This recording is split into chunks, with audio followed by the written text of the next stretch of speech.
Christmas is a holiday that you can celebrate on December 25 in a snowy day. It's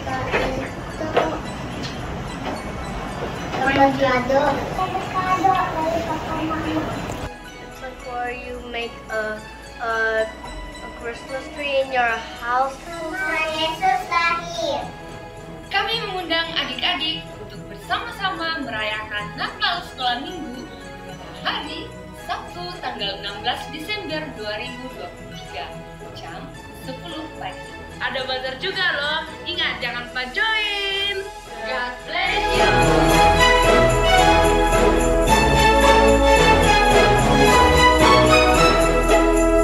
Hai guys, kami Komisi Teens GSKIP ingin mengundang teman-teman muda semua untuk bergabung bersama kita di Teen Sunday Service setiap hari Minggu pukul 10.30 di gedung samping GSKIP lantai 1.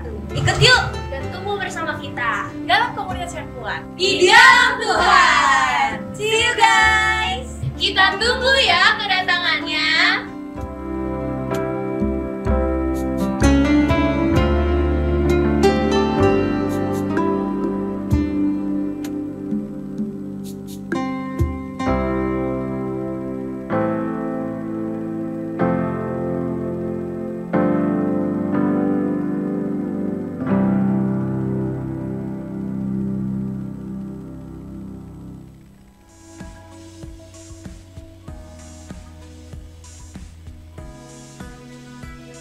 Halo semua, kenalin nama gue Kalista.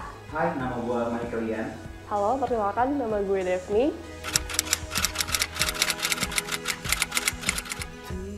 Oke, komunitas youth buat gue namanya juga youth, berarti isinya anak-anak muda. Namanya komunitas itu menurut gue adalah rumah, tempat kita sama-sama bertumbuh, saling cerita. Apalagi kalau ini komunitas rohani, jadi kita mau sama-sama berjuang untuk mencapai kekudusan.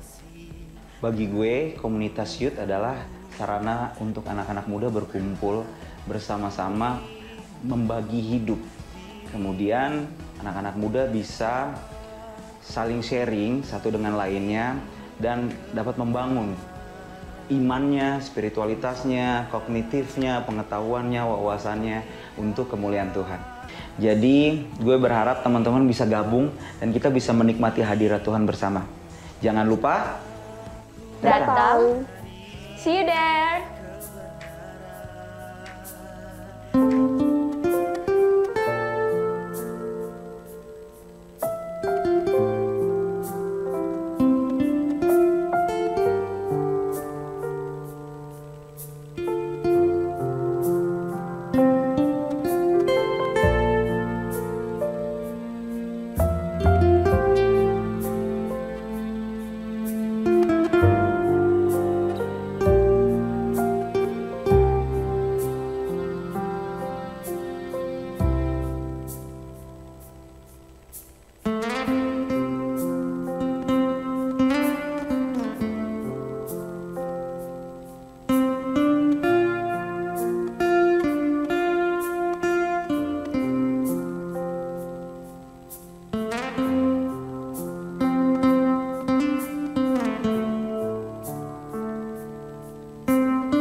Shalom.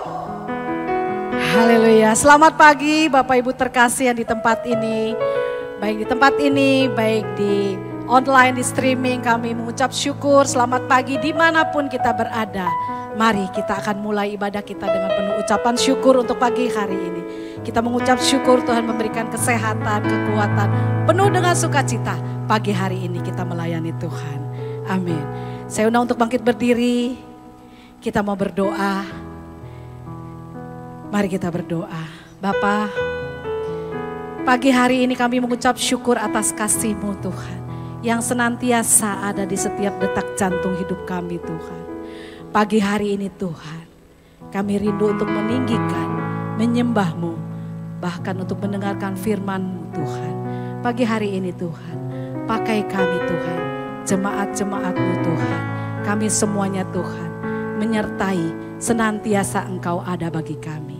Hanya di dalam nama Tuhan Yesus. Haleluya. Amin.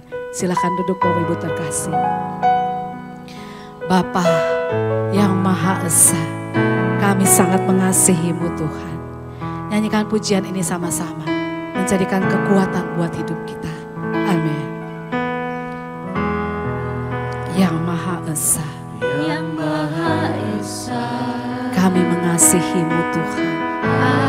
aku mengasihi-Mu. Amin. Bapa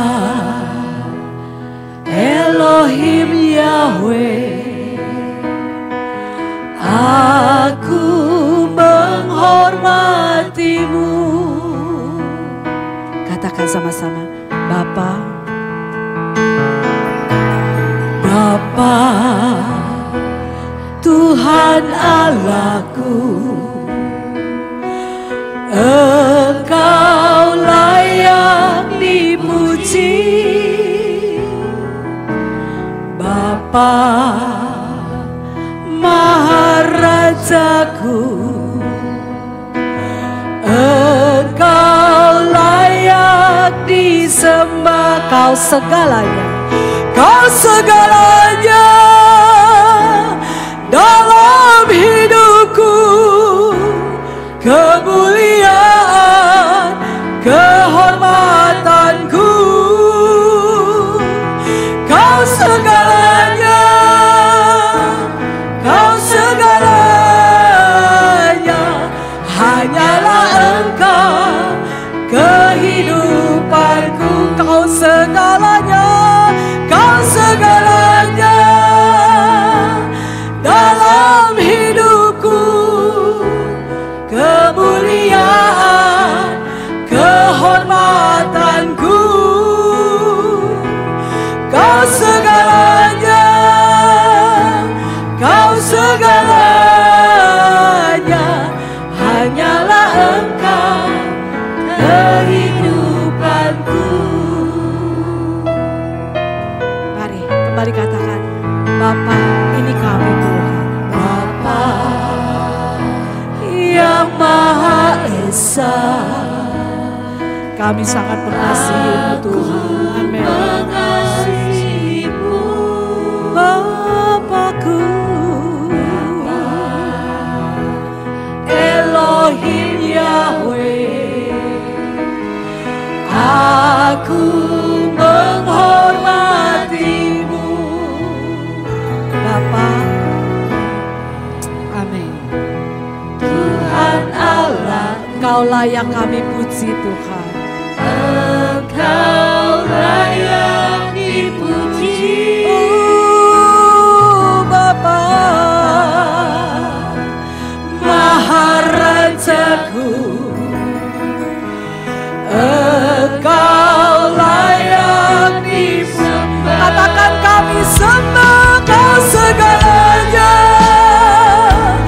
dalam hidupku, kemuliaan,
sembah Kau Tuhan, ku sembah Kau Tuhan, ku puji, ku muliakan nama.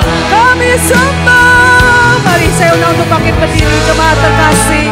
Mari angkat tangan kita, sembah Dia dengan segenap hati kita, puji Dia, kita muliakan nama Tuhan. Amin. Ku sembah Kau Tuhan, ku sembah Kau Tuhan, ku puji, ku muliakan nama-Mu. Hanya jemaat saja bersama choir. Ku sembah Kau Tuhan, ku sembah Kau Tuhan, ku puji, ku muliakan nama-Mu. Kami sembah Engkau Tuhan. Ku sembah Kau Tuhan, ku puji, ku muliakan nama. Sekali lagi hanya jemaat bersama dengan choir. Sembah Kau Tuhan, ku sembah Kau Tuhan. Rasakan hadirat Tuhan di tempat ini. Kami sembah Engkau Tuhan, ku sembah Kau Tuhan, ku sembah Kau Tuhan. Amin. Ku puji, ku muliakan. Sembah, sembah, sembah Tuhan, ku sembah Kau Tuhan, ku sembah Kau Tuhan, ku puji, ku muliakan nama-Mu. Ku sembah Kau Tuhan, ku sembah Kau Tuhan, ku puji, ku muliakan nama-Mu. Ku puji, ku puji, ku muliakan nama-Mu. Kami puji, ku puji, ku muliakan nama-Mu. Sorak-sorai bagi Allah kita. Terima kasih Tuhan buat kasih-Mu yang senantiasa bagi hidup kami. Kami terus memuji nama-Mu, meninggikan nama-Mu, bersuka di hadapan-Mu Tuhan. Haleluya, haleluya. Amin, haleluya. Mari terus angkat suara kita, puji Dia dengan segenap hati kita. Puji dengan Allah kita, bersama-sama menyanyikan. Angkat suara kita, puji Dia. Amin, haleluya. Mari bersorak-sorai bagi Allah kita. Haleluya. Semuanya nyanyi bagi Tuhan ya. Katakan sama-sama. Kami angkat suara kami untuk Tuhan. Amin. Haleluya.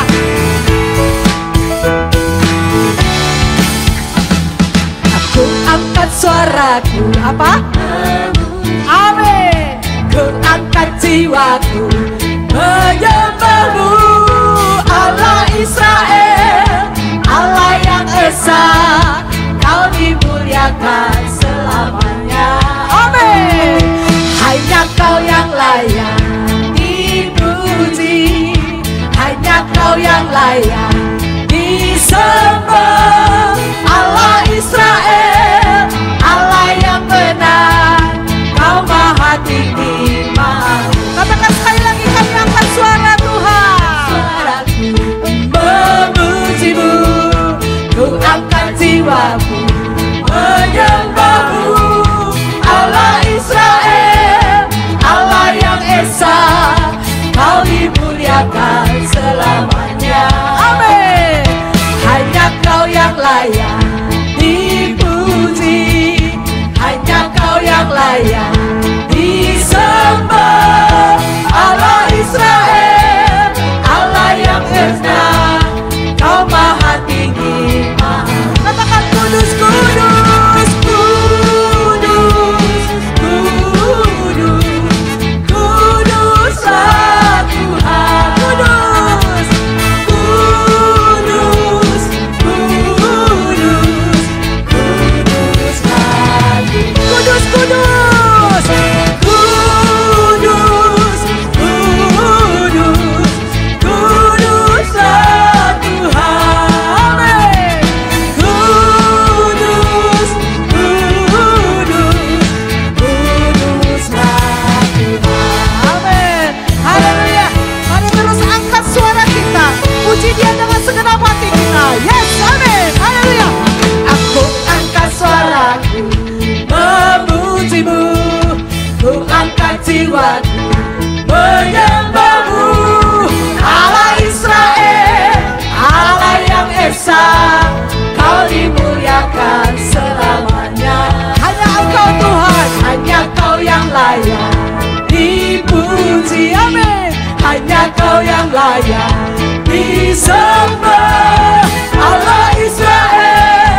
tangan sekali lagi buat Tuhan kita.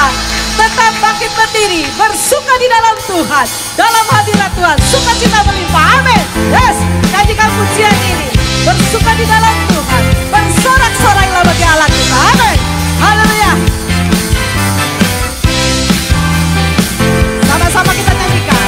Bersuka di dalam Tuhan. Amin. Bersuka cita dalam Tuhan setiap waktu. Apapun yang terjadi di hidupku. Amin. Tuhan yang sungguh sangat baik, Tuhan yang sungguh sangat baik, turut bekerja dalam segala perkara untuk kebaikan. Bersuka dalam Tuhan. Amin. Bersuka cinta dalam Tuhan, bersuka cita dalam Tuhan setiap waktu. Apapun yang terjadi di hidupku. Yes, katakan sama-sama. Tuhan yang sungguh sangat baik. Amin. Tuhan yang sungguh sangat baik, turut bekerja dalam segala perkara untuk kebaikan. Sebab jiwa bersorak bagiku, jiwa bersorak, jiwa bersorak, haleluya. Dengan gegap gempita semua umat memuji Tuhan. Semua alat musik iring nyanyian, haleluya. Berikan Tuhan bertata atas pujian umatnya. Glory, glory, glory, glory, haleluya. Bersuka citalah di hadapan Tuhan. Glory, glory, glory, haleluya. Amin. Bersuka citalah di hadapan Tuhan. Musik memuji Tuhan. Mari terus bersuka di hadapan Tuhan. Bertepuk tangan memuji nama Dia. Tinggikan Dia. Sukacita melimpah di tempat ini. Haleluya. Yes. Haleluya. Amin. Katakan sama-sama. Sebab kami, jiwa kami bersuka di hadapan Engkau. Bersuka dan bersorak di hadapan Engkau. Haleluya. Sama-sama katakan. Sebab itu jiwa bersorak, jiwa bersorak, haleluya. Dengan gegap gempita semua umat memuji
Amin. Silakan duduk Bapak Ibu terkasih. Haleluya. Tiba saatnya kita akan mendengarkan kebenaran firman Tuhan pagi hari ini. Haleluya, haleluya. Dengan hati percaya kami hadir di tempat ini untuk mendengarkan kebenaran firman Tuhan pagi hari ini. Sungguh kami rindu Tuhan. Amin.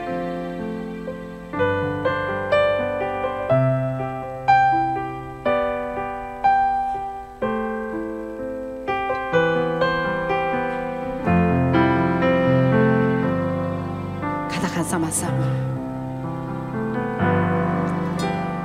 Dengan hati percaya, pandang Bapa di surga, Engkau setia.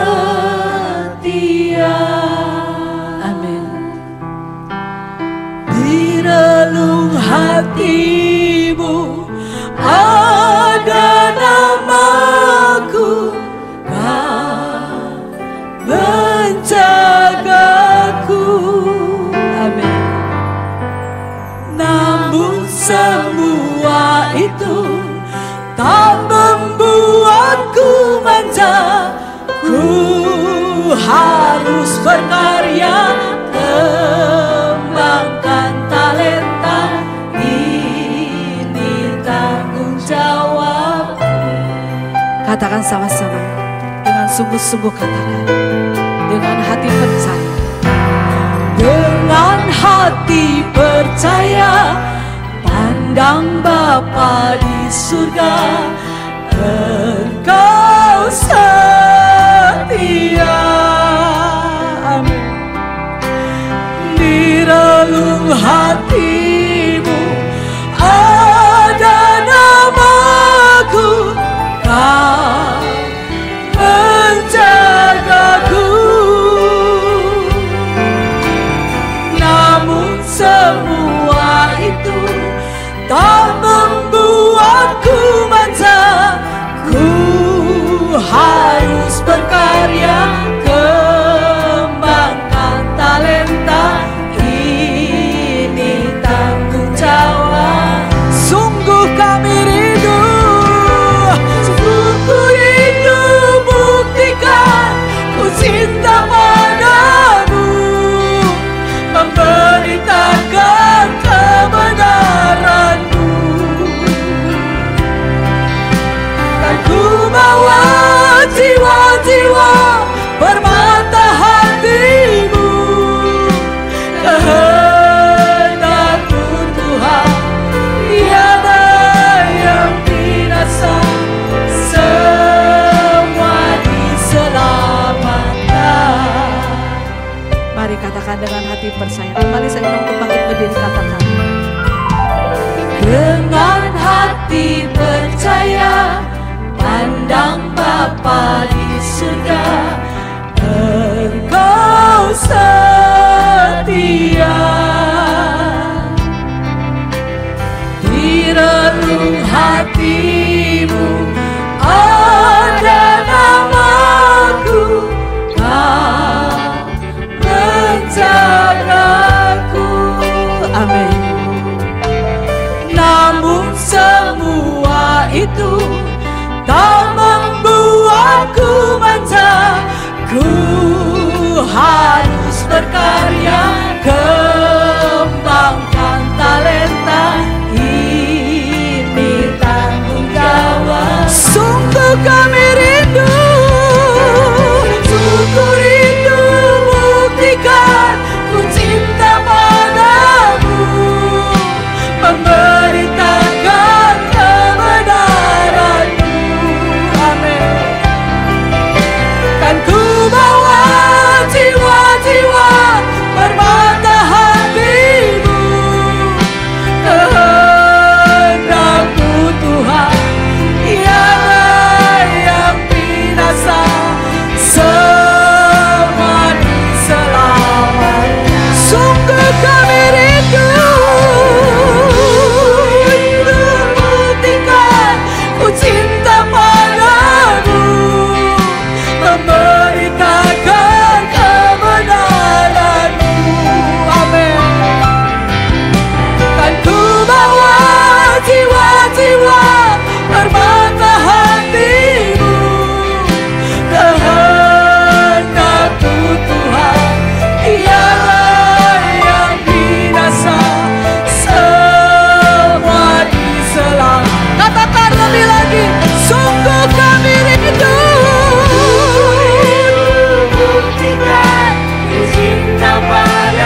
bawa jiwa-jiwa renata hatimu, kehendakmu Tuhan, tiada yang binasa, semua diselamatkan, semua diselamatkan Tuhan, semua diselamatkan,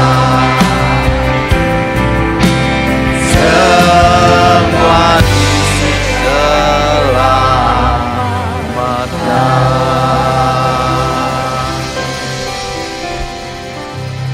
Bapa kami yang di surga, kami mengucap syukur memiliki Bapa seperti Engkau yang tidak menginginkan seorang pun binasa. Bapa di surga, pakai pagi ini menjadi pagi yang penuh dengan kebenaran firman-Mu, agar setiap kami semakin mengerti, semakin dewasa. Pakai mulut hamba-Mu untuk menyampaikan kebenaran ini. Hanya di dalam nama Tuhan Yesus kami berdoa dan mengucap syukur. Amin. Silakan duduk Bapak Ibu Saudara sekalian. Selamat pagi, Shalom. Topik kita pagi ini adalah topik yang sangat terkenal. Mungkin sejak dahulu sekolah minggu kita sudah mendengar ya. Sodom dan Gomora. Pagi hari ini subtemanya adalah kekejian bagi Tuhan. Nanti yang kedua, jangan menoleh.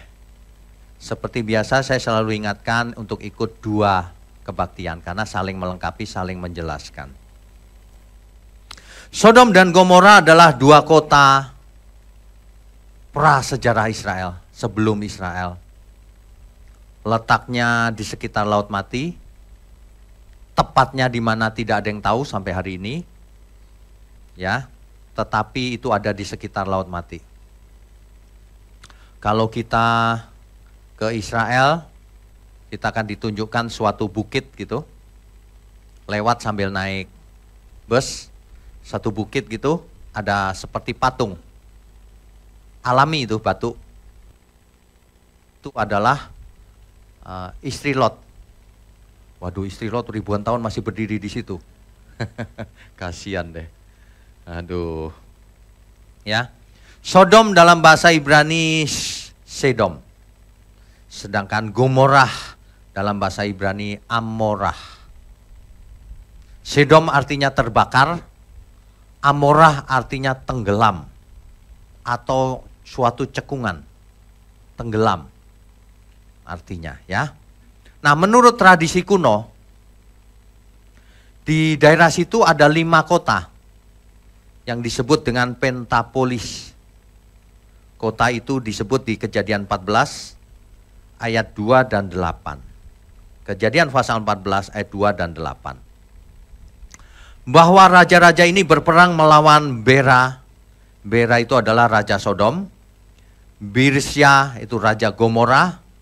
Sinab itu Raja Atma. Shemeber itu Raja Zeboim.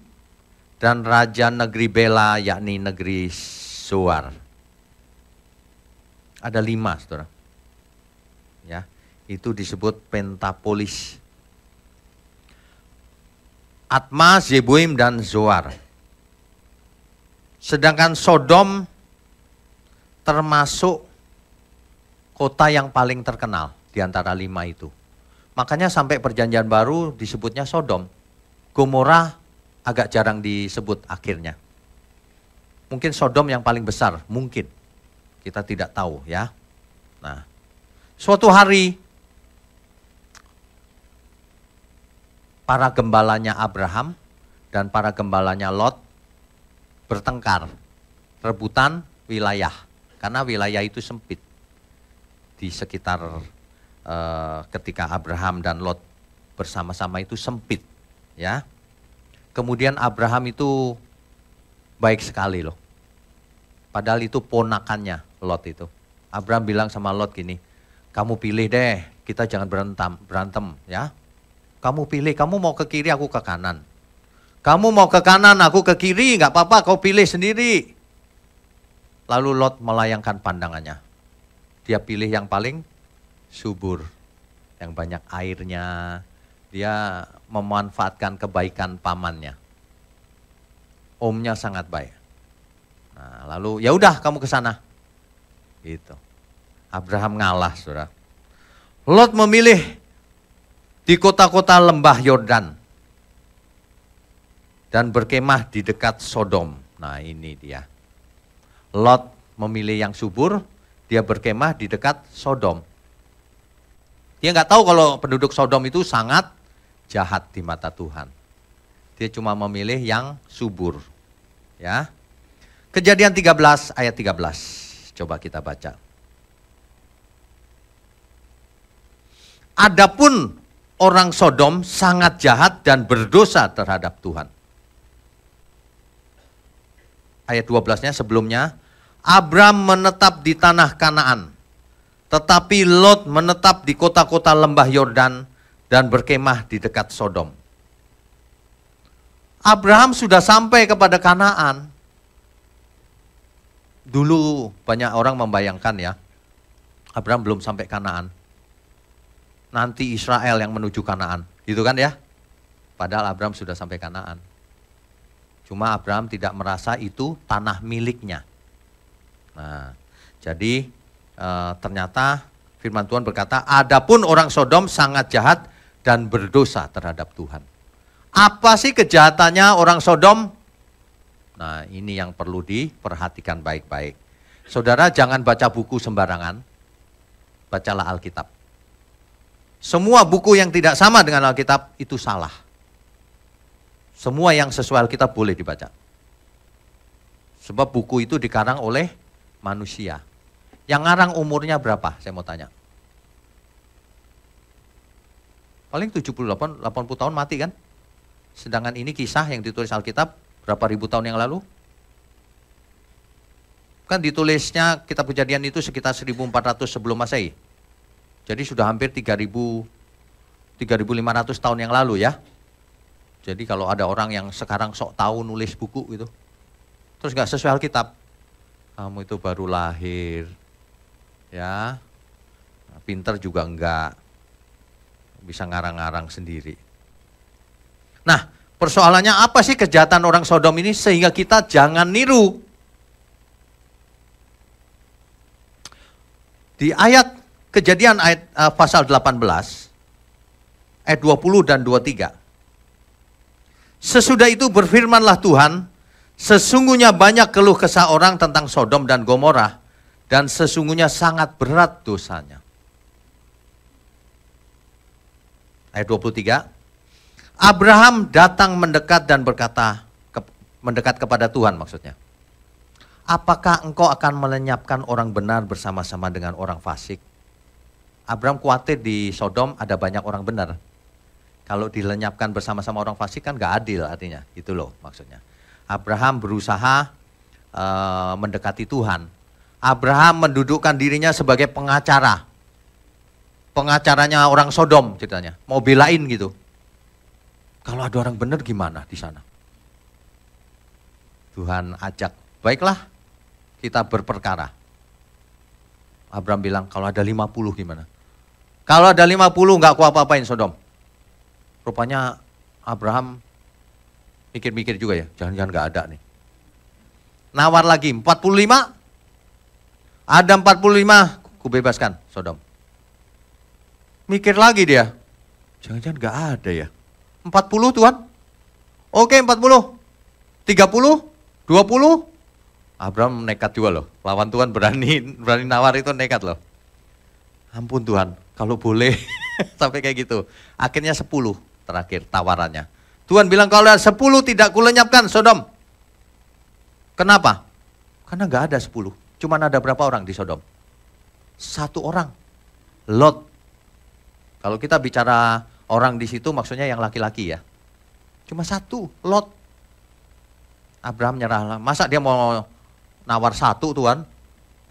Itu sih kebangetan ya. Ya, akhirnya 10 dealnya. Kalau ada, gak kuapa-apakan itu Sodom. Ternyata tidak ada, saudara. Gak ada. Nah, sebelumnya ada 3 penampakan yang bertemu dengan Abraham. Ya. Dua orang dikirim ke Sodom. Satu masih bincang-bincang dengan Abraham. Satu itulah YHWH. Malah YHWH yang bicara dengan Abraham. Yang dua inilah yang malaikat. Malaikat itu ke Sodom. Masuk ke kota Sodom, di gerbang kota ketemu dengan Lot lagi duduk-duduk di situ. Lot lihat dua orang ini disambut baik. Disambut, dibawa ke rumah, dikasih makan. Disambut baik. Nah, malam hari ketika mereka mau tidur, dicatat di Alkitab, seluruh laki-laki di Sodom, tua muda, mengelilingi rumah itu, mengepung. Ada apa nih? Ya kan? Nah, coba kita baca Kejadian pasal 19. Kisahnya coba kita perhatikan baik-baik, ya. Ayat 4. Tetapi sebelum mereka tidur, orang-orang lelaki dari kota Sodom itu, dari yang muda sampai yang tua, semua laki-laki itu.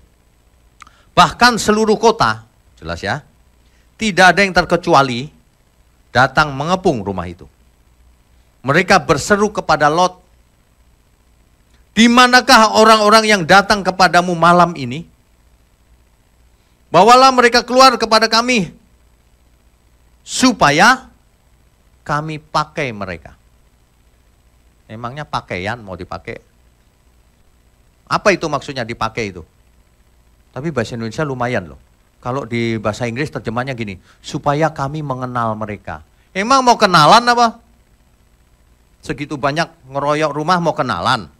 Bukan. Terjemahan bahasa Indonesia meskipun diperhalus tapi itu lebih benar.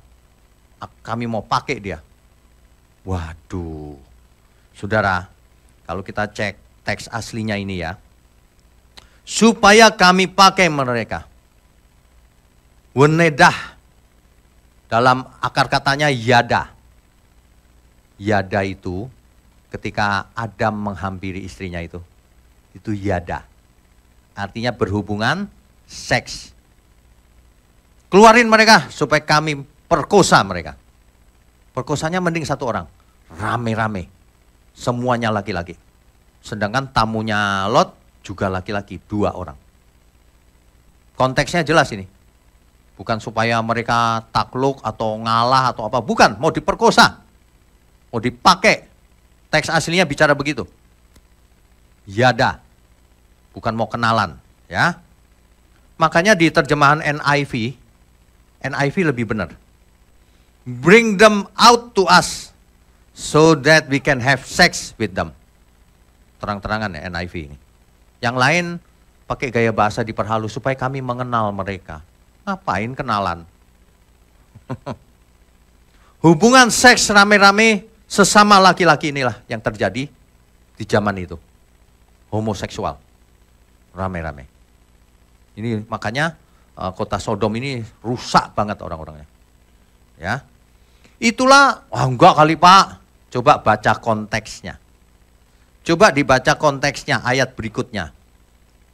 Lalu keluarlah Lot menemui mereka ke depan pintu, tetapi pintu ditutupnya di belakangnya. Dan ia berkata, saudara-saudaraku, janganlah kiranya berbuat jahat. Kamu tahu aku mempunyai 2 orang anak perempuan yang belum pernah dijamah laki-laki. 2 anak Lot masih perawan maksudnya. Baiklah mereka aku bawa keluar kepadamu, perbuatlah kepada mereka seperti yang kau pandang baik. Hanya jangan kau apa-apakan orang-orang ini, 2 malaikat tadi. Sebab mereka memang datang untuk berlindung di dalam rumahku. Lot ini luar biasa ya. Jangan, anakku aja nih yang perawan dikasih. Mau nggak mereka? Mereka nggak mau, mereka homo. Dikasih perawan nggak mau mereka. Ayat 10, tetapi kedua orang itu mengulurkan tangannya, menarik Lot masuk ke dalam rumah itu, lalu menutup pintu. Ditarik oleh malaikat itu. Nah respon dari orang-orang itu ayat 9, tetapi mereka berkata, enyahlah. Lagi kata mereka, orang ini datang ke sini sebagai orang asing dan dia mau menjadi hakim atas kita. Sekarang kami akan menganiaya engkau lebih daripada kedua orang itu. Lalu mereka mendesak orang itu, yaitu Lot, dengan keras. Dan mereka mendekat untuk mendobrak pintu. Mereka nggak mau ditawarin anak Lot. Maunya laki-laki mereka. Waduh, ini nggak bisa dirubah-rubah konteks ini. Ya, sudah jelas tuh. Itulah asal mula istilah sodomi. Bapak Ibu pernah mendengar kata sodomi ya? Sodom, sodomi. Dalam bahasa Inggrisnya sodomite. Hubungan yang tidak wajar. Ya, di Alkitab disebut pemburit. Pemburit itu asal kata buritan itu artinya dari belakang. Homo ini. Ya. Nah, saudara, LGBT hari ini merajalela. Hari ini LGBT sudah nggak malu-malu seperti dulu. Punya bendera. Bendera warna-warni kan. Kalau saya khotbah seperti ini, kalau di luar negeri ditangkap di penjara. Bahkan orang dunia membela mereka loh. Bahkan yang aneh lagi, gereja mengesahkan perkawinan sejenis. Dunia hari ini seperti Sodom dan Gomora. Persis, bahkan mungkin lebih jahat. Karena dilegalisir, dianggap baik, orang yang ngomong itu salah malah ditangkap. Hati-hati ya saudara. Saudara punya anak, hati-hati. Anakmu di rumah kayaknya baik. Hati-hati. Karena apa? LGBT bisa terjadi karena keturunan, gen. Waktu lahir dia menyimpang keinginannya. Dia cowok tapi sukanya sama cowok. Itu menyimpang loh. Kejahatan ini di mata Tuhan kenapa?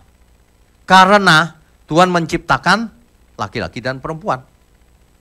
Artinya kamu melawan kodratnya Tuhan. Tapi kalau itu terjadinya karena gen, bukan salahmu. Kan gen kan lahir, ya aku begini. Betul nggak? Harus benar nih pikirannya.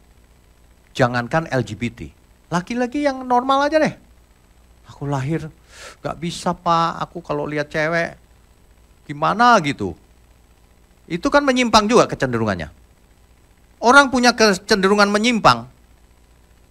Kalau dia karena gen, dia tidak bersalah. Tetapi ingat, asal itu tidak dilakukan, cuma cenderungnya doang, aku gak suka cewek nih, cowok misalnya. Ya udah, gak usah praktek. Bertobat. Sama dengan seorang laki-laki yang, aduh aku kalau lihat cewek Pak, susah nih mengendalikan hawa nafsuku. Matikan hawa nafsumu. Sama persis itu, penyimpangan itu harus dilawan. Engkau harus berkuasa atasnya, atas daging. Kebetulan tuh dagingnya menyimpangnya sesama jenis. Harus bertobat. Ya mungkin suruh berubah. Jadi suka lawan jenis mungkin nggak bisa, tapi bertobat, jangan lakukan apapun. Jangan praktek maksudnya. Bagi kita semua nggak boleh menghakimi kalau ketemu orang yang mempunyai kecenderungan sesama itu, nggak boleh menghakimi. Kasihan dia. Tapi dia nggak boleh praktek. Harus bertobat. Ya dengan kelemahannya ya sudah sampai mati begitu. Jangan pura-pura nikah biar dilihat orang normal. Itu dosa besar itu, mengorbankan istri artinya. Nggak taunya dia ACDC. ACDC kayak baterai aja ya.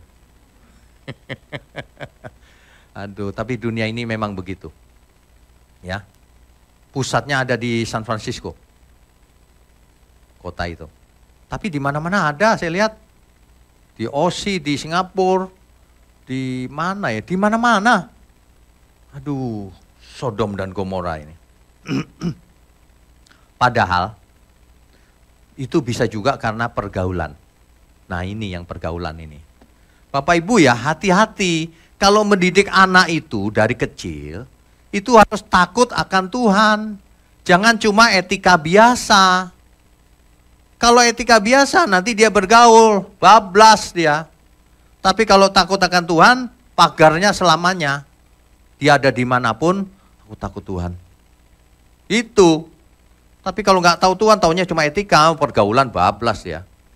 Sebab ada orang yang normal, sekolah ke luar negeri, setahun aja, nggak lama-lama. Balik udah jadi dia. Udah jadi suka sejenis.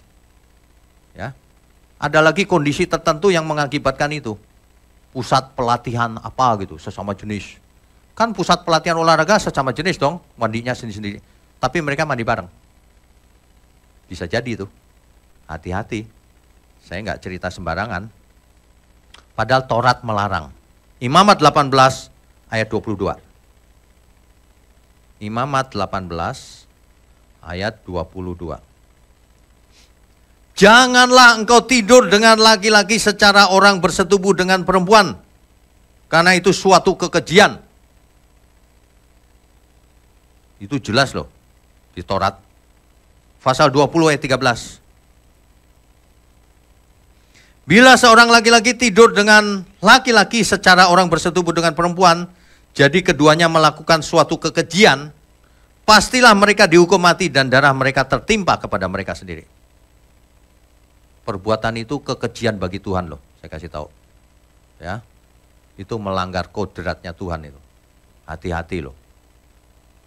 Makanya ya, di sisi lain banyak orang salah juga. Kalau ketemu orang yang begitu, benci mau menghukum, kau siapa mau menghukum? Gak boleh, kita bukan hakim. Justru kita kasihan. Kamu jangan berbuat lagi ya, dengan kelainanmu itu ya sudah begitu saja sampai mati. Bertobat cari Tuhan. Begitu yang benar. Sama dengan seorang suami gitu, atau laki-laki normal. Kamu cenderung ya kalau lihat cewek matamu itu mata keranjang. Banyak banget keranjangnya di mata. Aduh. Bertobat, buang itu keranjangnya. Harus bersih matanya. Kecenderungannya seperti itu, tetapi jangan dilakukan. Bertobat. Harus menguasai diri. Sebab kalau mau nasibnya seperti Sodom Gomora ya terserah, ini sudah diingatkan terus loh. Alkitab itu ya, ingat baik-baik. Tuhan tidak menginginkan seorang pun binasa. Ingat itu. Sayang sekali ada teologi yang ngajarin Tuhan mau menentukan yang sebagian binasa, sebagian ngawur gitu. Ngawur banget. Hati-hati pergaulan, saudara. Ini untuk orang tua. Dan juga remaja pemuda, hati-hati bergaul, jangan kau terseret oleh hal-hal yang negatif seperti itu. Jika terlanjur berhenti dan bertobat, jangan diterusin. Ya. Nah, dahulu Sodom penuh dengan LGBT. Sehingga Tuhan memisahkan atau mengeluarkan keluarga Lot. Lot, anaknya berapa? 2. Calon menantunya 2. Istrinya 1. Malaikat itu kasih tahu, kau keluar dari sana ya, cepetan. Lalu Lot cerita sama calon menantunya. Diketawain sama calon menantunya. Kira-kira calon menantunya ketawa itu Tuhan yang menggerakkan enggak? Ya karena dia sendirilah, anggap enteng. Kok Tuhan yang menggerakkan? Gak ada itu. Manusia punya kehendak bebas. Tuhan tidak menginginkan seorang pun binasa. Calon menantunya itu ketawa memang dia gak percaya. Bukan dipengaruhi Tuhan atau dipengaruhi setan. Dia sendiri yang gak percaya. Makanya ditinggal. Istri Lot berangkat. Sayang dia menoleh. Nanti di sesi 2 kita akan bahas lebih dalam soal itu. Arti menoleh itu sebenarnya mau kasih tahu kita di zaman sekarang ini. Ya. Jadi hati-hati dengan pergaulanmu. Aduh, Lot jadi tiang garam. Istri Lot maksud saya. Itu menandakan bahwa kita punya kehendak bebas. Siapapun kita. Masa begini, istri Lot lagi jalan, terus Tuhan yang menggerakkan. Gak punya logika itu. Yang menggerakkan dia sendirilah. Kenapa dia noleh? Gak tahu. Nanti kita wawancara. Di sesi kedua. Aduh. Hal sederhana aja orang salah ngerti loh. Doktor teologi aja gak ngerti. Itu digerakkan Tuhan Pak. Atau ngomongnya gini. Itu gak ada hubungan dengan kebinasaan, keselamatan kekal Pak. Ada. Itu menoleh binasa kekal dia. Ya. Akhirnya Sodom dan Gomora hujan belerang. Kejadian 19, coba kita baca sedikit ya. Kejadian pasal 19. Ayat yang keberapa tuh? Itu ya, ketika Lot jalannya pelan, ditarik sama dua belas. Cepetan, lambat-lambat lagi. Itu sudah mau hancur, masih jalannya lenggang-lenggang, pelan-pelan, santai gitu. Mungkin Lot kayak orang Jawa kali ya, kalem gitu. Ditarik sama malaikat itu. Cepetan. Ya, itu ceritanya. Nah, di ayat ke 24 dan 25. Kemudian Tuhan menurunkan hujan belerang dan api atas Sodom dan Gomora.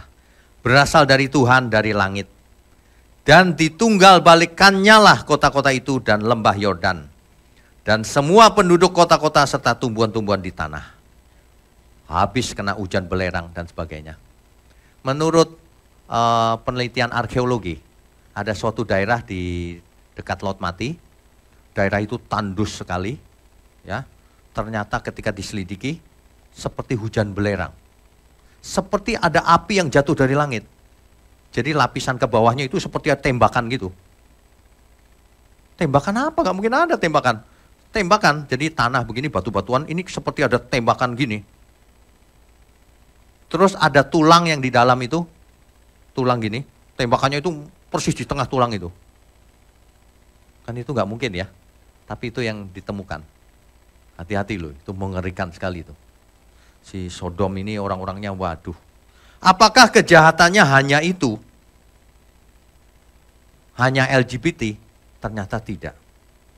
Kejahatan Sodom itu banyak sekali. Ya, sangat banyak. Coba kita baca. Yehezkiel 16 ayat 49 sampai 50. Yehezkiel 14 ayat 49 sampai 50. Yehezkiel 16 49 50 ya. Lihat, inilah kesalahan Sodom, kakakmu yang termuda itu. Kecongkakan yang pertama. Kesombongan ya. Makanan yang berlimpah-limpah. Pesta fora. Dan kesenangan hidup ada padanya. Menikmati hidup. Dengan gaya LGBT dan sebagainya. Foya-foya nggak karu-karuan. Dan pada anak-anaknya perempuan. Semuanya. Tetapi ia tidak menolong orang-orang sengsara dan miskin. Foya-foya tapi nggak peduli sama yang miskin. Nah ini. Kejahatan Sodom ini. Mereka menjadi tinggi hati, ayat 50-nya. Dan melakukan kekejian di hadapanku. Tuhan yang bicara. Kekejian itu macam-macam tadi itu. Maka aku menjauhkan mereka sesudah aku melihat itu. Jadi kekejian di mata Tuhan itu kalau manusia itu sombong, tidak peduli sesama, jahat, melanggar kodrat, LGBT, banyak hal. Nanti kita bisa baca. Ada ayatnya lengkap.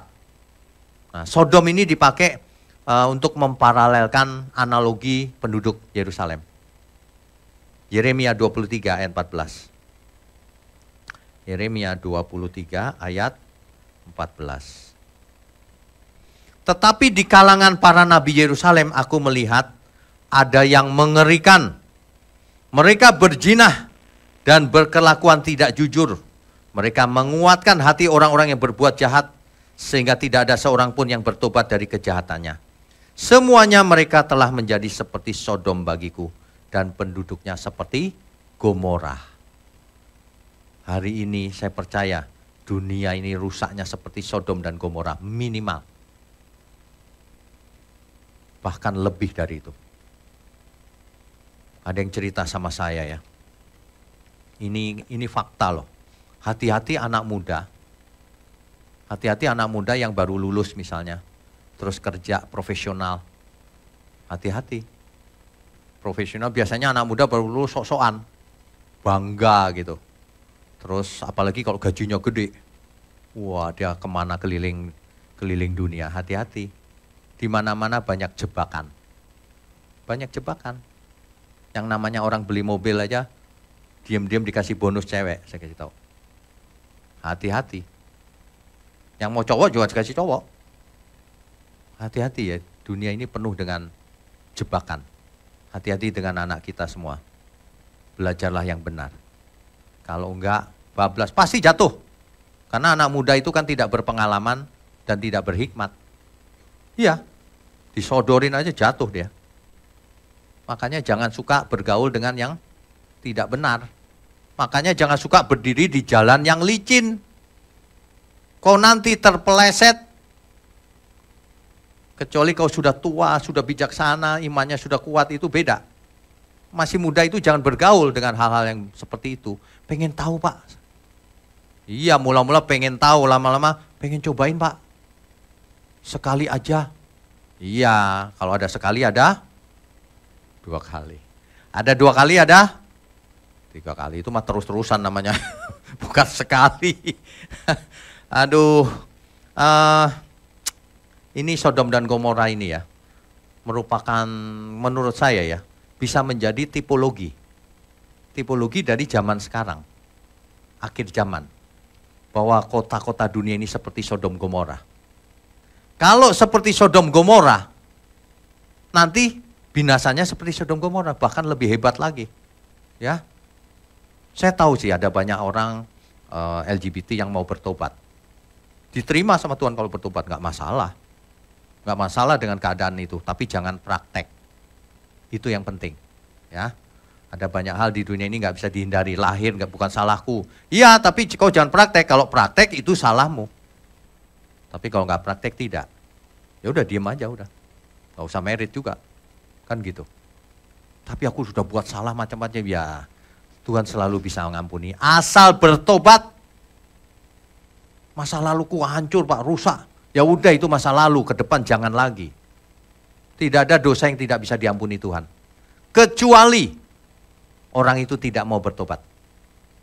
Kalau orang itu tidak mau bertobat seperti orang Sodom Gomora ini, malah mau memperkosa malaikat, 2 malaikat tadi.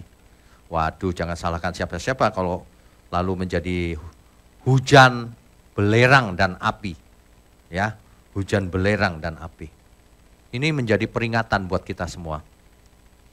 Kita itu ya, hidup di dunia zaman sekarang itu. Kalau kita nggak tahu dunia ya, bahayanya dunia ini. Hati-hati, saudara. Anak-anak itu yang perlu diperingatkan, anak muda terutama. Anak muda datang dari desa ke kota, lihat gemerlap kota. Di kota coba sana, coba sini. Gak lama kena HIV. Masa depannya habis. Gak sampai 30 meninggal umurnya. Konyol kan? Dosa itu enaknya cuma sebentar, tapi kau binasa, mati. Konyol banget itu namanya. Sangat konyol. Padahal Tuhan tidak menginginkan seorang pun binasa. Ya. Tuhan tidak menginginkan seorang pun binasa. Itu kebenarannya, Alkitab berkata begitu. Ini menjadi peringatan buat kita semua. Coba kita baca 2 Petrus pasal 2. 2 Petrus pasal 2. Ya. Mulai ayat 6. Nanti kalau di rumah baca aja seluruh ayatnya. Tapi saya bacakan mulai ayat 6. Dan jikalau Allah membinasakan kota Sodom dan Gomora dengan api, dan dengan demikian memusnahkannya dan menjadikannya suatu peringatan untuk mereka yang hidup fasik di masa-masa kemudian, tetapi ia menyelamatkan Lot, orang yang benar, yang terus-menerus menderita oleh cara hidup orang-orang yang tak mengenal hukum, dan yang hanya mengikuti hawa nafsu mereka saja. Rupanya Lot orang benar. Dia nggak mau ikut gaya hidupnya orang Sodom. Itu Lot. Makanya diselamatkan. Ya, intinya begini. Tuhan tidak menyayangkan siapapun yang mau binasa. Kalau memang tidak mau diselamatkan. Tidak mau bertobat. Tapi Tuhan akan menyelamatkan orang yang mau bertobat. Apalagi orang benar. Ini kasusnya ini paralel dengan zaman sekarang. Zaman sekarang kita punya pilihan untuk hidup seperti apa. Ya, itulah sebabnya kisah-kisah ini ditulis apa adanya di Alkitab. Alkitab kok nulis LGBT sih? Alkitab kok nulis yang porno sih? Semuanya harus ditulis menjadi peringatan akan kita semua. Jangan disembunyikan kejahatan itu. Harus disampaikan untuk peringatan bagi kita semua. Ya, Kalau kita baca di ayat berapa? Ayat 20. Nah, ini cocok buat kita ini. 2 Petrus 2 ayat 20 sampai 22. Sebab jika mereka oleh pengenalan mereka akan Tuhan dan Juru Selamat kita Yesus Kristus telah melepaskan diri dari kecemaran-kecemaran dunia, tetapi, ya ada tetapinya ini, tetapi terlibat lagi di dalamnya, maka akhirnya keadaan mereka lebih buruk daripada yang semula. Mengerti nggak Bapak Ibu maksudnya ya? Dia sudah kenal Tuhan Yesus, sudah benar, balik lagi dia. Itu lebih rusak dari sebelumnya. Ini membuktikan bahwa manusia bisa murtad lagi. Ini membuktikan bahwa manusia punya kehendak bebas. Masa Tuhan yang menggerakkan supaya dia murtad lagi? Oh, sudah kenal Tuhan. Ya, ini bukti bahwa manusia punya kehendak bebas. Oke, kita teruskan. 21.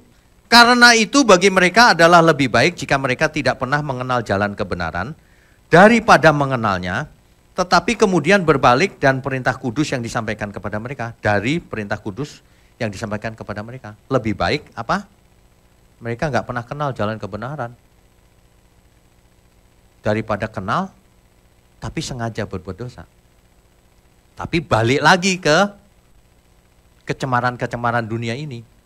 Itulah sebabnya dipakai gambaran seperti ini di ayat 22. Bagi mereka cocok apa yang dikatakan peribahasa yang benar ini, anjing kembali lagi kepada muntahnya, dan babi yang mandi kembali lagi ke kubangannya. Bapak Ibu tahu nggak, babi itu kalau dimandiin, diemin aja, nanti dibalik lagi gitu. Memang dia sukanya jorok, percuma dimandiin. Ya, ibarat anjing muntah, pernah lihat nggak anjing muntah terus dimakan lagi? Itu anjing, kalau manusia harusnya enggak. Tapi ini dipakai sebagai gambaran. Orang yang begitu itu seperti anjing yang kembali kepada muntahnya. Alkitab itu kalau bicara kadang-kadang keras loh. Keras, kedengarannya kasar gitu. Enggak masalah. Supaya kita sadar, iya Tuhan. Itu loh maksudnya. Bayangin kalau Alkitab halus gitu. Halus, orang nggak ngerti malah, ya Tuhan. Nggak ngerti. Dikerasin kalimatnya supaya kita ngerti. Oh iya ya, aku nggak mau kembali kepada muntahnya itu, seperti anjing itu. Jadi di akhir zaman ini orang-orang akan binasa. Siapa yang binasa? Nah ini, dicatat baik-baik. 1 Korintus pasal 6 ayat 9 sampai 10. Ayat 9 sampai 10.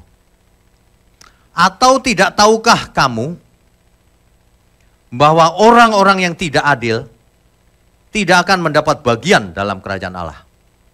Orang yang tidak adil gak bakalan masuk surga. Ingat baik-baik.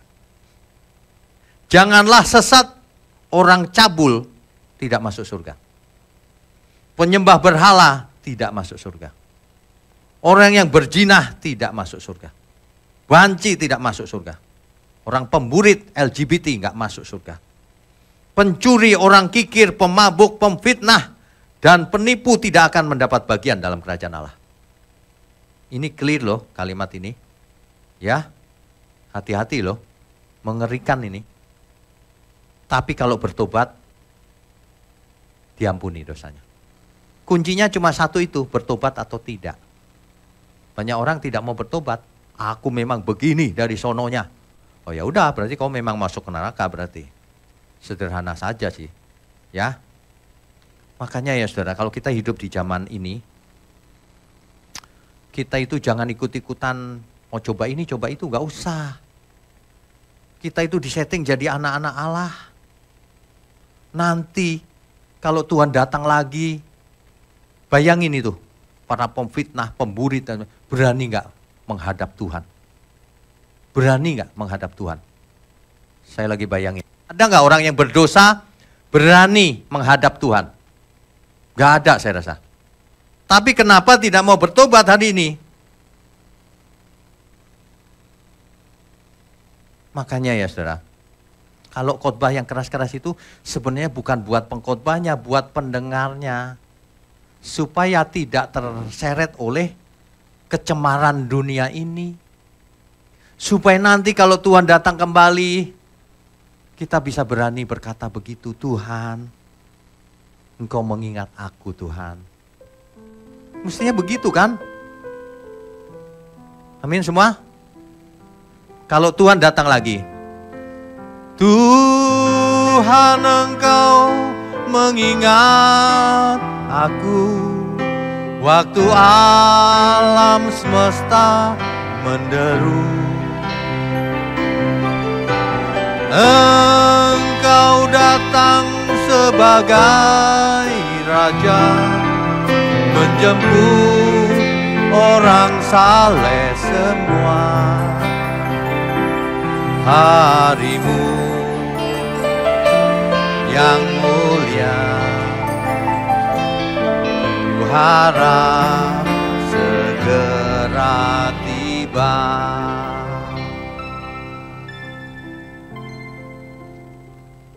Kalau orang hidup dalam dosa yang rugi dirinya sendiri loh. Kenapa sih ditawarin keselamatan kok tidak mau? Masih suka ini, suka itu. Masih membela diri sendiri, aku begini gak salah. Kita itu bukan cuman benar. Kalau ngadepin orang salah pun kita mengampuni, mengasihi dia. Kalau masih menyerang itu udah belum benar orangnya.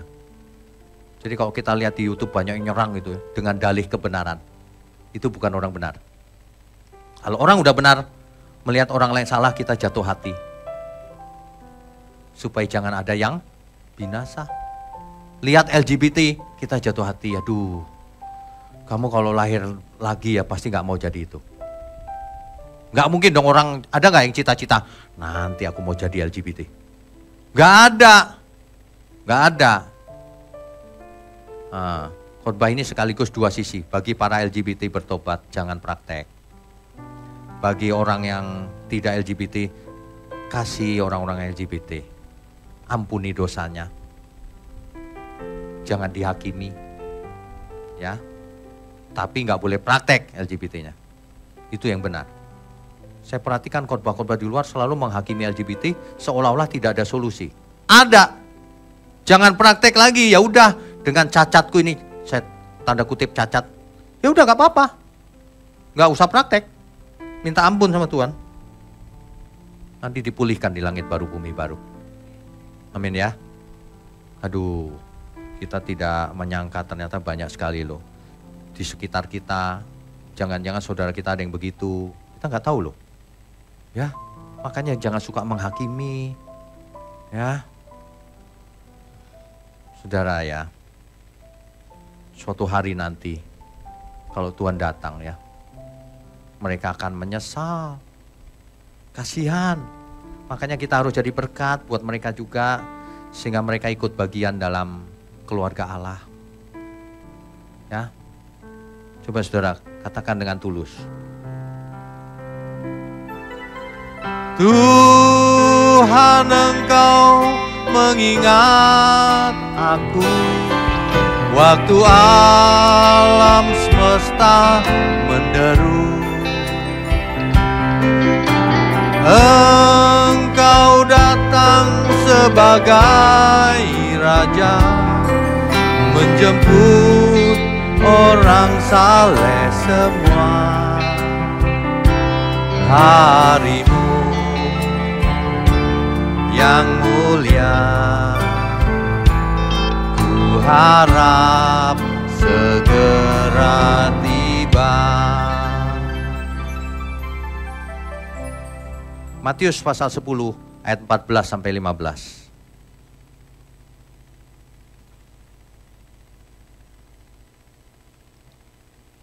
Ini ceritanya begini, Tuhan Yesus berkata begini, mulai ayat 12. Apabila kamu masuk rumah orang, berilah salam kepada mereka. Jika mereka layak menerimanya, salammu itu turun ke atasnya. Jika tidak, salammu itu kembali kepadamu. Dan apabila seorang tidak menerima kamu dan tidak mendengar perkataanmu, keluarlah dan tinggalkan rumah atau kota itu. dan kebaskanlah debunya dari kakimu. Aku berkata kepadamu, sesungguhnya pada hari penghakiman, tanah Sodom dan Gomora akan lebih ringan tanggungannya daripada kota itu. Hari ini, kalau orang menolak kebenaran, menolak Tuhan Yesus, itu hukumannya lebih dari Sodom Gomora. Padahal Sodom Gomora udah mengerikan. Hari ini kalau orang menolak, hukumannya lebih berat dari Sodom Gomora. Hati-hati loh saudara. Peringatan ini sudah jelas, clear. Jangan menolak. Ini sekaligus membuktikan bahwa manusia bisa menolak anugerah Tuhan. Dianugerahi kok ditolak. Bukti lagi, kehendak bebas. Ingat ya, kita semua punya kehendak bebas. Kita mau hidup seperti apa, terserah kita. Hidup ngambekan, hidup jadi berkat, pelit, atau apa, terserah. Mau belajar yang benar, terserah. Tapi segala sesuatu ada akibatnya. Sebab apa yang ditabur orang, itulah yang dituainya. Itu loh. Sama dengan anak STT, kau mau hidup gak benar silakan, tapi kau menuai nanti. Yang rugi kau sendiri. Kalau kamu belajar baik, karakternya baik, nanti kau dipakai Tuhan luar biasa pasti. Amin gak? Kita beri kemuliaan untuk Tuhan. Matius 11 ayat 20 sampai 24.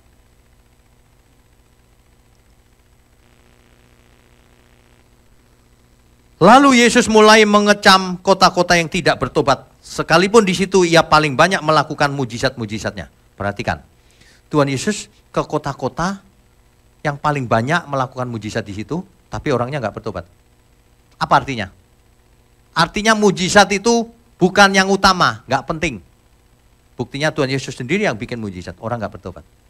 Hari ini kalau mujizat dipromosikan berlebihan, salah itu. Memangnya kalau orang lihat mujizat lalu bertobat ya? Faktanya tidak demikian kok. Faktanya nggak begitu. Israel melihat laut loh terbelah. Bapak Ibu Saudara bisa bayangin nggak kita jalan gitu, kiri kanannya dinding air. Kelihatan ada paus, ada Nemo. Wah, itu perasaannya gimana itu? Nggak bertobat. Makanya mujizat itu nggak usah dicari. Hidup kita ini sudah mujizat. Bisa mengenal Tuhan itu mujizat lebih hebat lagi dibanding cuma sembuh dari sakit. Kita itu nggak bakalan mati, saudara, karena penyakit. Kalau tidak diizinkan Tuhan. Sakit parah pun nggak bakalan mati. Pasti sembuh kalau Tuhan tidak izinkan mati. Amin nggak? Artinya kalau kita harus mati, itu izin Tuhan. Itu pun nggak masalah karena diizinkan Tuhan. Makanya nggak usah punya banyak keinginan. Makanya hidup sekali jangan aneh-aneh. Ya, sekecil-kecilnya jangan aneh-aneh. Hidup cuma sekali, ikuti saja maunya Tuhan apa. Kaya nggak masalah. Saudara ya yang nggak kaya sama sekali ya, tapi duduk di sini nafasnya seger.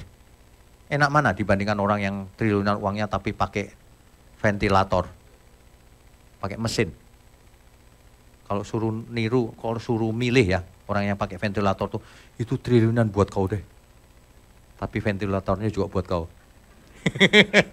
Aku mendingan kosong, gak punya apa-apa, enak seger. Iya loh, saya aja ya kalau diem gitu ya, sendirian gitu. Iya ya, ini nilainya berapa yang nafas ini?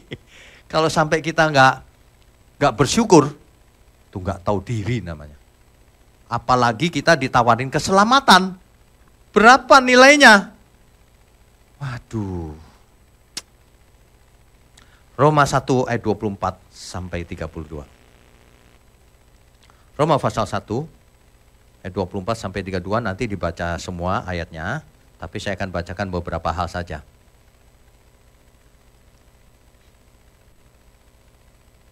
Ayat 24. Karena itu Allah menyerahkan mereka kepada keinginan hati mereka akan kecemaran. Sehingga mereka saling mencemarkan tubuh mereka. Ini bukan Tuhan yang membuat mereka mencemarkan diri loh, bukan. Udah gak mau berubah, ya sudah, terserah gitu. Sebab apa? Ayat 25. Sebab mereka menggantikan kebenaran Allah dengan dusta. Dan memuja dan menyembah makhluk dengan melupakan penciptanya yang harus dipuji selama-lamanya. Amin. Karena itu, Allah menyerahkan mereka kepada hawa nafsu yang memalukan. Sebab istri-istri mereka menggantikan persetubuhan yang wajar dengan yang tidak wajar. Rupanya dari zaman itu sudah banyak yang persetubuhan yang tidak wajar. Ya. Ayat 27, demikian juga suami-suami meninggalkan persetubuhan yang wajar dengan istri mereka. Dan menyala-nyala dalam birahi mereka seorang terhadap yang lain. Sehingga mereka melakukan kemesuman laki-laki dengan laki-laki. Dan karena itu mereka menerima dalam diri mereka balasan yang setimpal atas kesesatan mereka. Waduh, saudara. Ini ayat-ayat ini sederhana dan sangat clear, jelas. Ya, saya lanjutkan ya. Dan karena mereka tidak merasa perlu untuk mengakui Allah, maka mereka menyerahkan mereka kepada pikiran-pikiran yang terkutuk.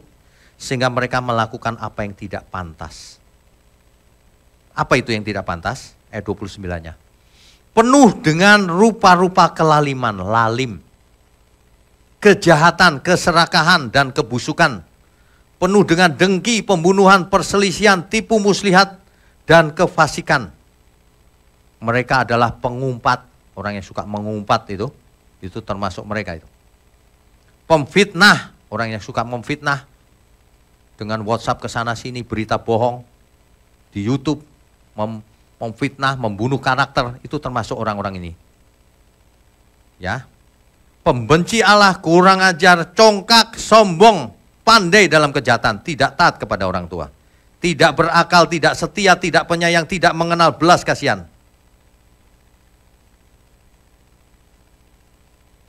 Ayat 32-nya perhatikan baik-baik. Sebab walaupun mereka mengetahui tuntutan hukum Allah, yaitu bahwa setiap orang yang melakukan hal-hal demikian patut dihukum mati, mereka bukan saja melakukannya sendiri, tetapi mereka juga setuju dengan mereka yang melakukannya. Saudara perhatikan baik-baik, di YouTube ada orang yang memfitnah, menyerang, terus orang-orang diem aja, setuju. Itu artinya dia segerombol dengan yang memfitnah. Segerombolan orang itu gak bakalan masuk surga. Meskipun mulut bicara Yesus, Yesus gitu. Yesus siapa yang kau katakan itu? Tuhan Yesus gak begitu ngajarnya. Hati-hati loh saudara. Banyak orang itu teologinya ngawur. Keselamatan bukan karena perbuatan baik. Makanya aku melanggar etika, menyerang orang, suka-suka aja. Ngawur itu. Jangan pernah didengerin orang yang begitu. Keselamatan bukan karena perbuatan baik katanya. Keselamatan karena iman dan perbuatan. Bukan saya yang nambahin dan. Perbuatan apa? Bukan sembarangan perbuatan baik. Perbuatan melakukan kehendak Tuhan.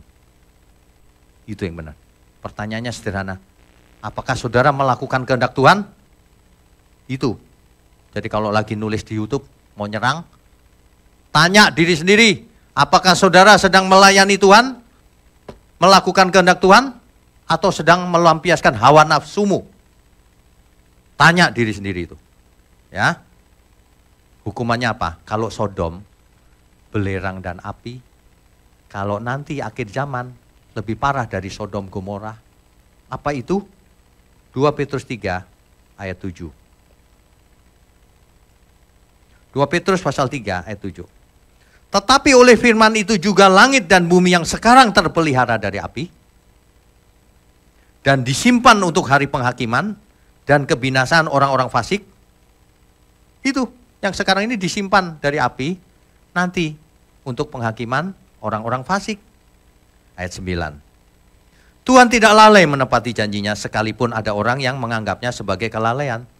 Tetapi ia sabar terhadap kamu karena ia menghendaki supaya jangan ada yang binasa, melainkan supaya semua orang berbalik dan bertobat. Tuhan menginginkan begini loh saudara hari ini. Para pemburit LGBT bertobat ya, berhenti praktek. Para pembunuh karakter, pemfitnah, pencemooh, yang mulutnya kotor, berhenti bertobat. Ya, berhenti dan bertobat. Supaya tidak binasa, pelayan-pelayan Tuhan yang tidak tulus berhenti ya dari ketidaktulusan dan bertobat. semua pembicara termasuk saya berhenti ada omongan yang nggak benar, supaya bertobat, berbalik, supaya jangan ada yang binasa, bertobat semuanya. Itu loh maksudnya. Sebab apa? Ayat 10. Tetapi hari Tuhan akan tiba seperti pencuri. Pada hari itu langit akan lenyap dengan gemuruh yang dahsyat, dan unsur-unsur dunia akan hangus dalam nyala api, dan bumi dan segala yang ada di atasnya akan hilang lenyap. Perhatikan baik-baik, unsur-unsur dunia akan hangus dalam nyala api. Apa itu sebenarnya, saudara? Kalau cuman belerang api, itu pun sudah mengerikan. Lah kalau unsur dunia ini terbakar semua, seluruh dunia habis, langit dan bumi. Ayo itu apa? Saudara tahu nggak suhu matahari berapa? Saudara tahu 100 derajat Celcius? Mendidih kan? 100 loh itu angkanya. Matahari jutaan derajat Celcius. Itu kalau dibuang logam ke dalam situ ya, nggak terjadi apa-apa, hilang aja. Nggak sempat leleh loh, nggak ada. Hilang aja. Itu matahari. Bagaimana nanti lautan api? Udah gitu, di sana ulatnya tidak bisa mati. Kalau manusia dihukum mati hilang gitu, nggak apa-apa, nggak berasa kan? Tapi kalau terus-terusan nggak mati-mati, ulatnya aja nggak bisa mati, bagaimana? Aduh, banyak orang anggap enteng. Apalagi orang dunia kalau dengan nakut-nakutin aja itu pendeta itu. Mentang-mentang pendeta ngomongnya neraka gitu. Padahal neraka itu nggak ada katanya. Aduh, mengerikan loh. Sodom Gomora udah jadi contoh. Dulu Sodom Gomora kiamat kecil. Sebelumnya lagi air bah seluruh dunia, kiamat kecil. Nanti langit dan bumi lenyap. Digantikan langit dan bumi yang baru. Ya. Ayat 11 ini yang penting. Jadi jika segala sesuatu ini akan hancur secara demikian, betapa suci dan salehnya kamu harus hidup. Itu kesimpulannya. Yaitu kamu yang menantikan dan mempercepat kedatangan hari Allah. Pada hari itu langit akan binasa dalam api, dan unsur-unsur dunia akan hancur karena nyalanya. Tetapi sesuai dengan janjinya, kita menantikan langit yang baru dan bumi yang baru, di mana terdapat kebenaran. Sebelum kita sudahi, saya cuma mau ingatkan.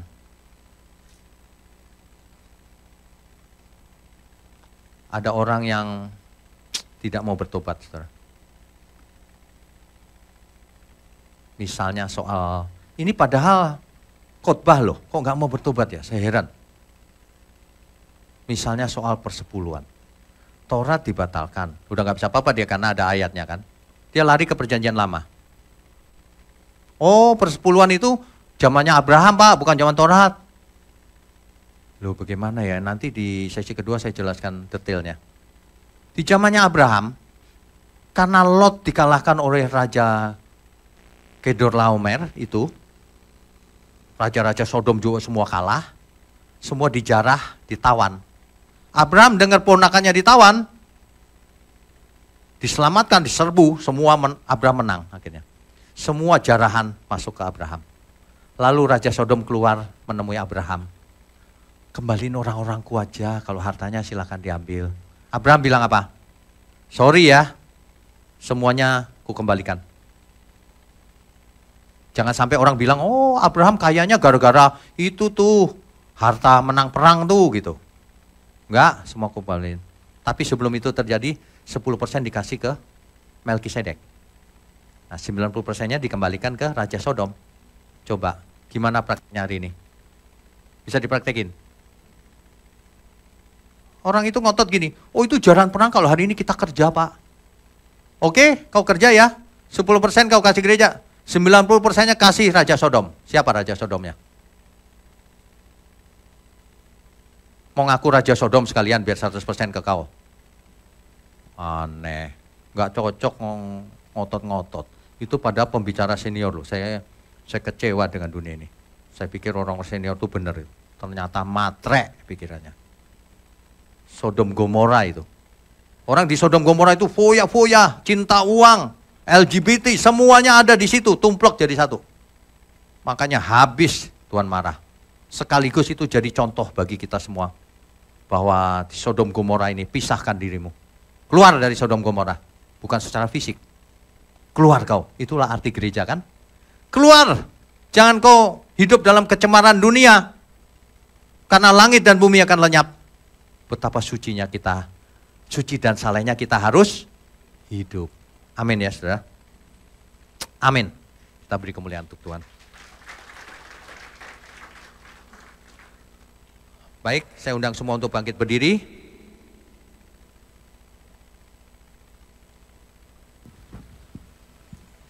Saudara, ingat baik-baik. Sebelum Tuhan Yesus datang, kita mungkin juga sudah mati.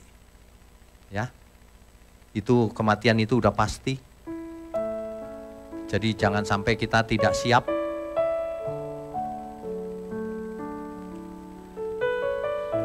Saudara, lirik ini sebenarnya merupakan pengajaran juga. Supaya kita siap-siap. Jangan seperti rakyat Sodom. Bukanlah sebuah kemungkinan. Tapi dalam dekat kepastian ada saat detak jantungmu tiada berirama, tarikan nafas pun tak terhela, kelopak mata redup terpejam. Sudahi kelana kehidupan, tubuh menjadi dingin, aku tidak bernyawa, sumpah pun terhempas, masuk lorong yang tiada batas. Perkarakan dirimu, perkarakan dirimu, kemana engkau pulang? Mungkinkah ke padang gersang tak bertepi? Di sana tiada mentari dan tiada lagi bintang, dalam jurang gelap kengerian. Yang aku tahu pasti, kemana aku pulang, di hamparan padang hijau tak bertepi. Tuhanlah matahariku di negeri indah Bapakku, ke sana kami pulang bersama. Setiap insan terima panggilan. Setiap insan terima panggilan. Hari ini atau esok lusa, akhir perjalanan hidupku, jalan hidupmu, dan seorang mampu menghindari bayang kematian. Wahai kamu yang sedang bersuka dalam kewajaran anak dunia, nikmati kekayaan fana dengan jemawa. Suatu saat pasti semua sirna tak berharga lagi. Perkarakan dirimu, kemana engkau pulang? Mungkinkah ke padang gersang tak bertepi? Di sana tiada mentari dan tiada lagi bintang dalam jurang gelap kengerian. Yang aku tahu pasti kemana aku pulang, di hamparan padang hijau tak bertepi. Tuhanlah matahariku, di negeri indah Bapakku, ke sana kami pulang bersama. Bapa di surga, kami mengucap syukur Tuhan, suatu hari kami pulang bersama ke rumah Bapa di surga. Terima kasih untuk gerejamu di tempat ini yang selalu mengingatkan kami bahwa kami harus hidup kudus, tak bercacat, tak bercelah. Hamba berdoa untuk seluruh pelayan Tuhan, Kau berkati mereka Tuhan, juga keluarga besarnya. Ampuni ketidaktepatan mereka selama ini. Kalau ada hal-hal yang masih tidak berkenan, kalau dalam melayani masih belum sempurna, mohon ampun untuk kami semua Tuhan. Juga seluruh umat-Mu dimanapun berada. Bapa di surga, mohon berkati tangan-tangan yang mendukung pekerjaan-Mu ini. Agar semakin hari pekerjaan-Mu ini semakin menjangkau banyak jiwa seturut kehendak Tuhan. Bapa di surga, sebelum kami sudahi pertemuan ini, kami mau angkat tangan kami tinggi-tinggi. Mohon curahkan berkat-Mu atas kami. Kami sambut segala berkat, baik berkat jasmani maupun berkat rohani, sehat, umur panjang, untuk kemuliaan Tuhan.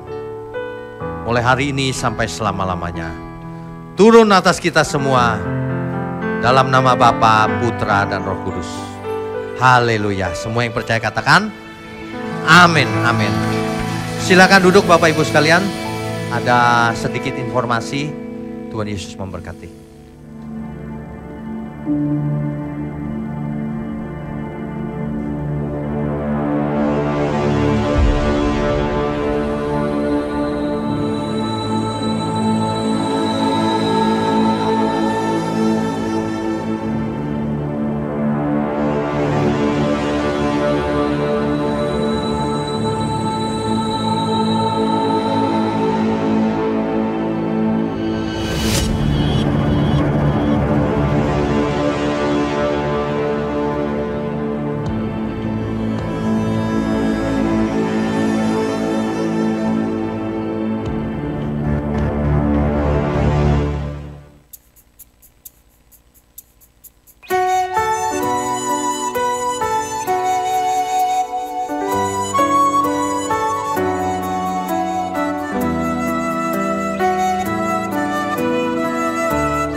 Thank you.